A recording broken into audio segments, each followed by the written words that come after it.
Premiere Pro looks overwhelming. It's not. After editing over 1,000 videos, I can show you exactly what matters, and you'll be editing your first video in the next 15 minutes. All right, so the first thing that we're going to do is open up Premiere Pro. Click this new project button, and let's just call this tutorial edit. Now click create. And when you first open it up, it's probably going to look something like this. Right now we're on the import page, but we want to go over to edit, so just click edit. And now we're in the edit page, and this is what Premiere Pro should look like for you. But if it doesn't look like this, just come over to Window, click Workspaces, and then click the editing button. And just in case this wasn't already selected for you, you're going to want to go ahead and click this thing that says project. If you don't see this project, you can also click here and go down to projects, and then click the name of your project. So when we first get into Premiere, we have basically 3 different rectangles that are called panels. So we have the project panel, and this is where we can look at the media or the assets that we're going to import into our project. And then we have the program panel, which is going to give us a live preview of what we're working on. And then we have the timeline, and in simple terms, this is where you do most of your editing. So to get started, you're going to want to click this import media button. If you don't have any assets to work with, don't worry, because I already linked these free assets in the video description so that you can follow along with me as we do the tutorial. So now you're going to want to click each of these individually, or you can drag and click them, and then you're going to want to press import. And now you can see that our assets are in the project panel. So these little buttons here, we can see the different views for our project panel. We have the list view, we have the icon view, and we have the freeform view. Now to help us stay organized, even though this is a small project, we're going to want to click this little button here that says new bin. And you can think of bins as basically folders within Premiere Pro. So let's name this footage. And then we're going to want to drag these 2 different assets into this footage folder. And now you can see we can expand and close the drop down to see what is within the footage bin. And now let's create one more bin for our music.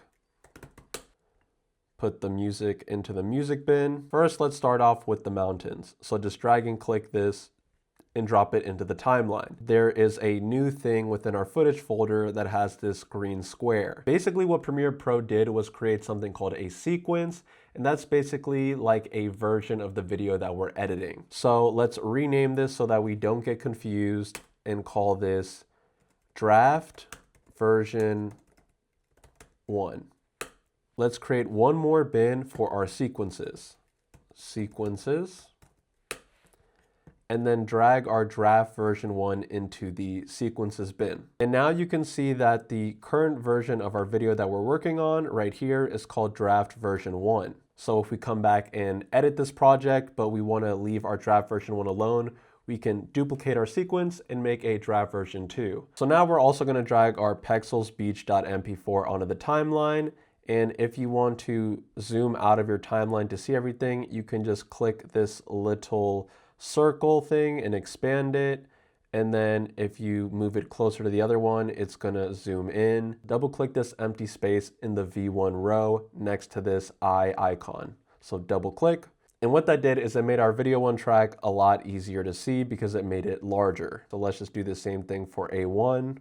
So any video that you have is going to be in these V1, V2, or V3 tracks, and any audio that you have are going to be in the A1, A2, or A3 tracks. So let's drag in our music now to the A1 track. And as you can see, when we dragged our music in, it has a dark green background, and then it has these light green waveforms that basically show you how the sound is going to be during this music track. So for this music track, you can see that it starts off a little bit softer. It gets really loud around this area.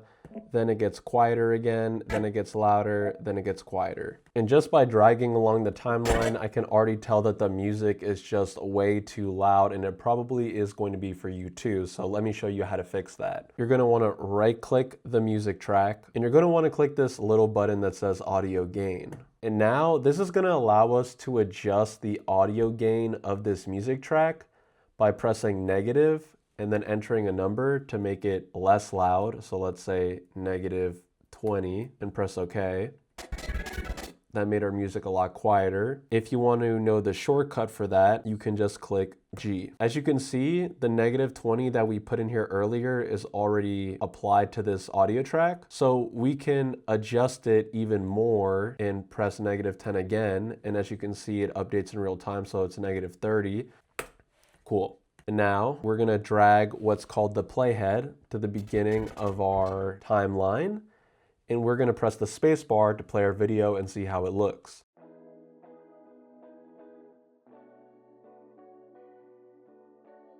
I feel like that first scene stays on the screen for way too long, so let me show you how we can actually get the next scene in earlier. So first thing you're going to want to do is come to the toolbar, and we have all these different tools.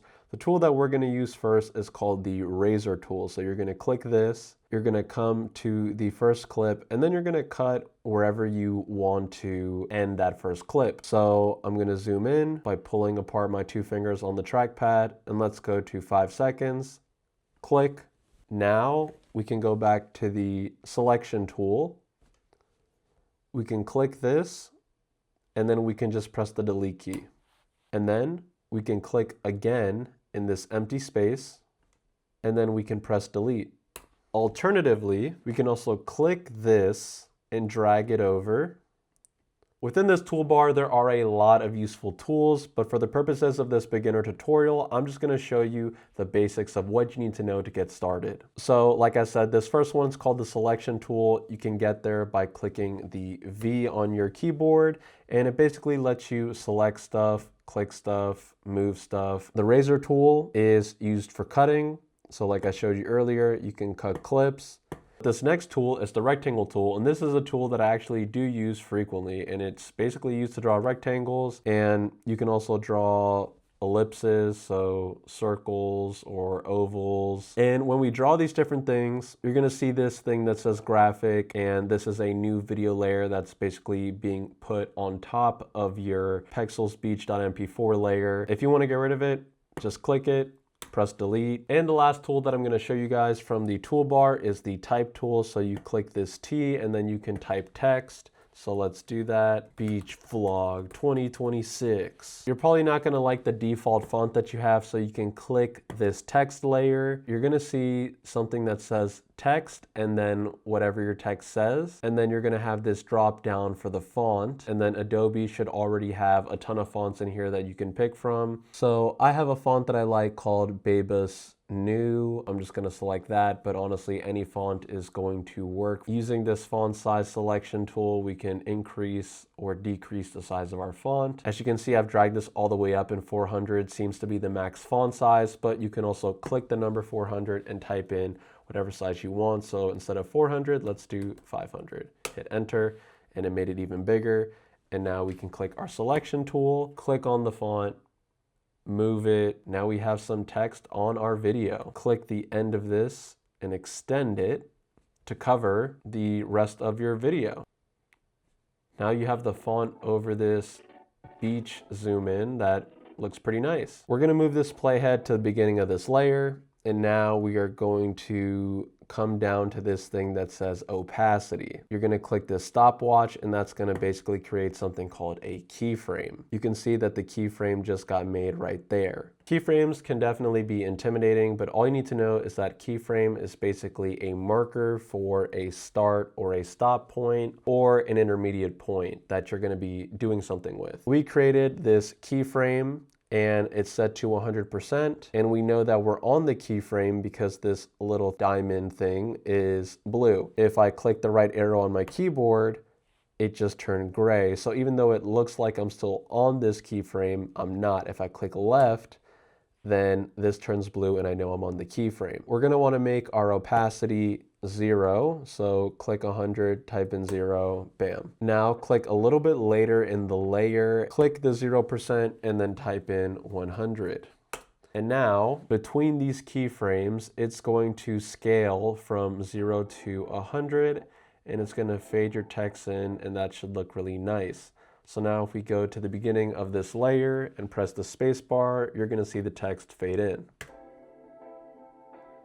If you feel like the text faded in too fast, then you can click this keyframe and move it, so that way it takes a little bit longer to fade in. Moving them closer together is going to have it scale faster. Moving them farther apart is going to have it scale slower. First thing I'm going to do is get rid of this clip in the middle because I don't feel like this is necessary. When a clip ends and another one starts, it just immediately goes to the next clip. It would be nice if we could add a transition. So the way that we do that is we click on the effects panel and then we go down to video transitions.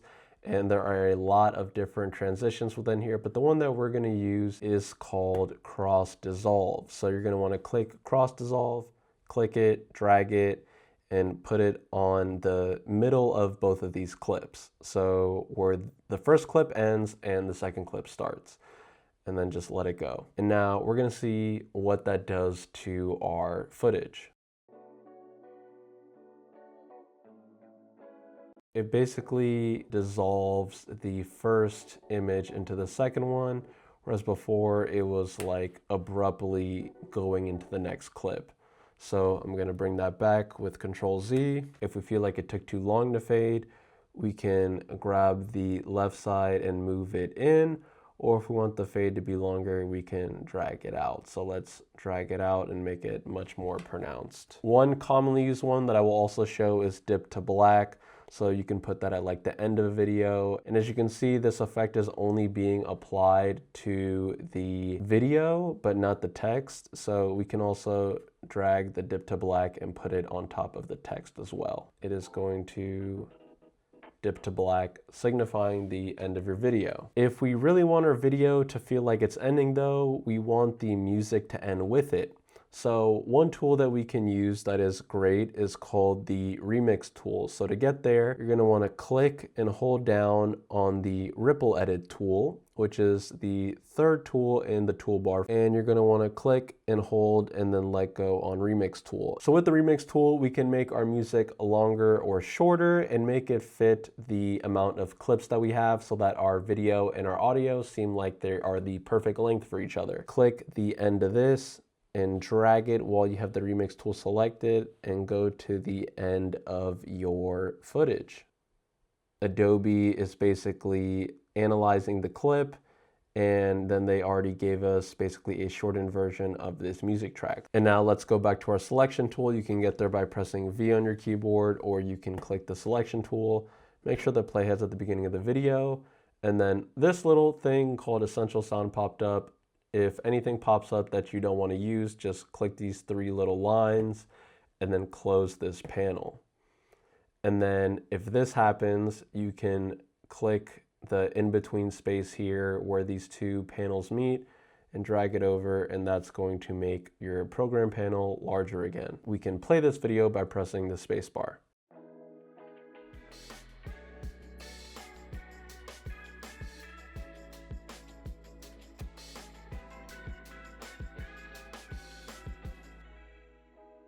So as you can see, it isn't perfect, but sometimes it does work really well. So it is something that you might have to play around with, but it basically did feel a lot better for how the clip ended. It felt like the ending of the music worked with the dip to black that we have applied on our video tracks. Another thing that is very useful in Premiere is basically speeding up or slowing down a clip. If the length of a clip is too long, but you still want to show everything within the clip, you can speed it up or slow it down. So you can do that by right-clicking on a clip and then going to the down arrow on the drop-down menu and then go to speed/duration. The higher the percentages, the faster the clip is going to be. The lower the percentage, the slower the clip is going to be. Let's say we want to make this twice as fast. Let's go to 200% and press enter. And as you can see, this did get rid of the cross-dissolve that we added earlier, so we're going to have to re-add that. So let's click this empty space,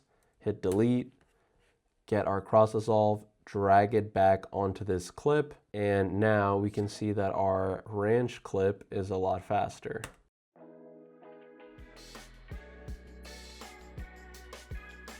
I feel like it's going to be more pronounced on the beach clip, so let's do that again. Let's make the speed of this 200, hit enter, and then we can just decrease the length of this. And now let's see.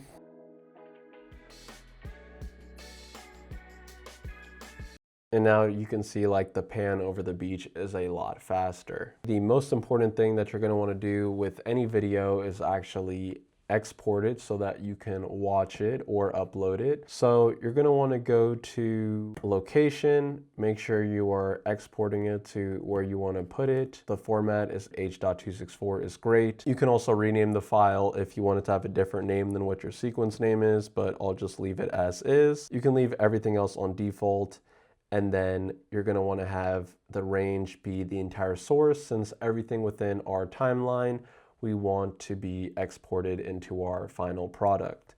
So just go ahead and click export. If you've made it this far, you are already on your way to becoming a better editor. If you have any more questions, leave them down in the comments, and make sure to subscribe to see my other content that will help you become a better editor.